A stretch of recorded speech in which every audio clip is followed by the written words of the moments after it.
Pierre Bouchenot, vous recevez Jean Verdon, tête de liste Front National aux élections régionales et européennes. Jean Verdon, bonsoir. Bonsoir. D'abord un rappel, vous présidez un groupe de 8 élus au Conseil régional, vous étiez 13 en 1998, et puis une scission vous a séparé de vos anciens amis maigretistes, qui eux-mêmes d'ailleurs se sont séparés en deux depuis. On ne sait pas ce qu'ils sont devenus d'ailleurs. Oui.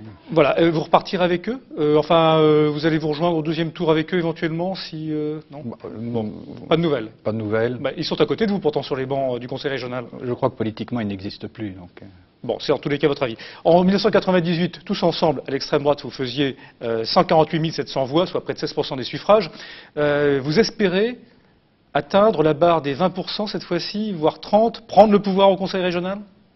Écoutez, je crois que nous avons un objectif ambitieux. Nous sommes la deuxième force politique dans cette région, depuis les dernières présidentielles. Oui, c'est-à-dire que comme partout, vous êtes effectivement arrivé devant la gauche et derrière pas Jacques partout, Chirac. Mais dans cette région, nous sommes la deuxième force politique. Dans certaines régions, nous sommes la première force politique.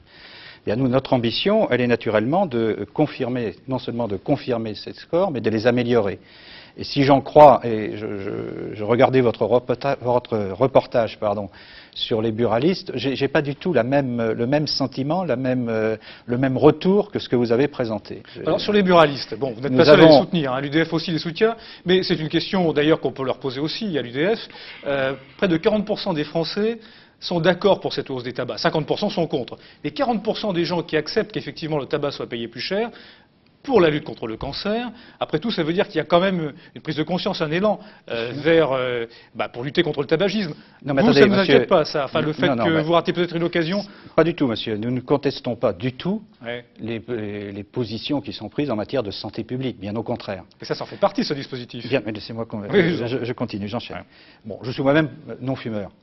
Donc voilà. Mais par contre, je n'ai pas l'ambition de vouloir empêcher les gens de fumer s'ils souhaitent. Y compris les jeunes, c'est eux la cible sur les doses de tabac. Ouais. Chez les jeunes, nous avons effectivement à la région, et depuis de nombreuses années, déposé un certain nombre d'amendements ou de vœux dans l'hémicycle, afin que des décisions soient prises ou des recommandations soient faites dans les lycées pour empêcher que l'on fume dans les cours de récréation. Parce que nous pensions qu'effectivement, c'était une très mauvaise habitude que de donner aux jeunes de fumer, d'autant plus que nous savons qu'aujourd'hui, il y a dans les cigarettes des produits qui rendent dépendants. Absolument, qui les accrochent. Alors, justement, notre démarche vis-à-vis des buralistes, elle n'est pas là, si vous voulez, monsieur. Ouais. C'est pas ça. C'est que nous disons que, bien sûr, que nous sommes favorables à des mesures de santé publique. Mais la hausse du tabac, par contre, s'en prendre à une seule profession, profession d'ailleurs qui a le monopole. C'est pour ça que c'est difficile d'agir. Eh bien, il fallait agir autrement. C'est-à-dire que... Comment ? Eh bien, c'est ce que j'ai rappelé dans la lettre que j'ai envoyée. Vous n'allez pas nous lire votre courrier, mais un grand point, un point principal, si vous voulez. Je ne vous dis pas. Je dis que la première des choses, si vous voulez, c'était de garantir pendant un certain temps la même marge aux buralistes. Parce qu'en ce moment, les décisions qui sont prises conduisent à la mort de certains buralistes. Parce que...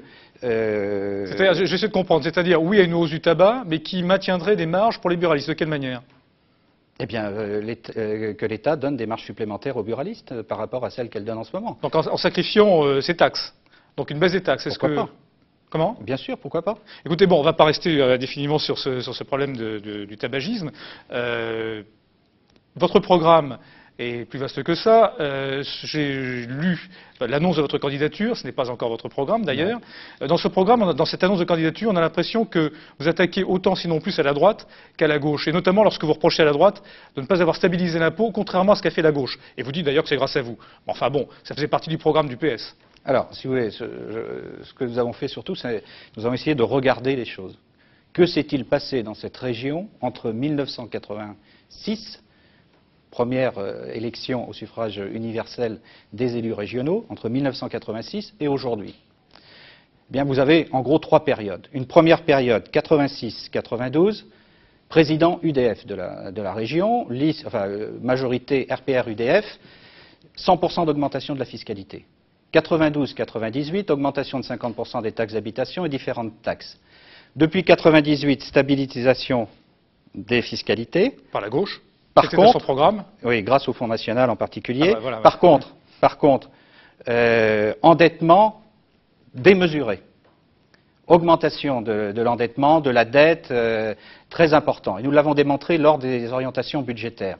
Donc nous disons que ce soit un exécutif RPR, UDF ou que ce soit un exécutif de gauche, c'est pareil, d'autant plus que les uns et les autres ont à chaque fois, lorsque les uns étaient au pouvoir ou les autres au pouvoir, ont chacun voté 99,9% des textes qui étaient proposés dans les assemblées. Néanmoins, on a l'impression que vous n'avez pas tout à fait digéré le fait que la droite ne vous ait pas suivi jusqu'au bout dans votre tentative d'une présidence commune avec Bernard Arran en 1998. Non, je trouve que c'est dommage pour les habitants de la région centre. Je trouve que c'est surtout ça ce qui est dommage. Je trouve que ce qui est dommage, c'est cette lâcheté d'un certain nombre d'élus qui, nous disant, on est d'accord avec vous, mais on peut pas supporter cette pression qu'on a sur le dos. C'est pas possible. C'est pas possible. Je trouve que c'est dommage. Voyez-vous, parce que à Orange, Jacques Bompard, il a été élu à l'occasion d'une triangulaire avec 30% des voix.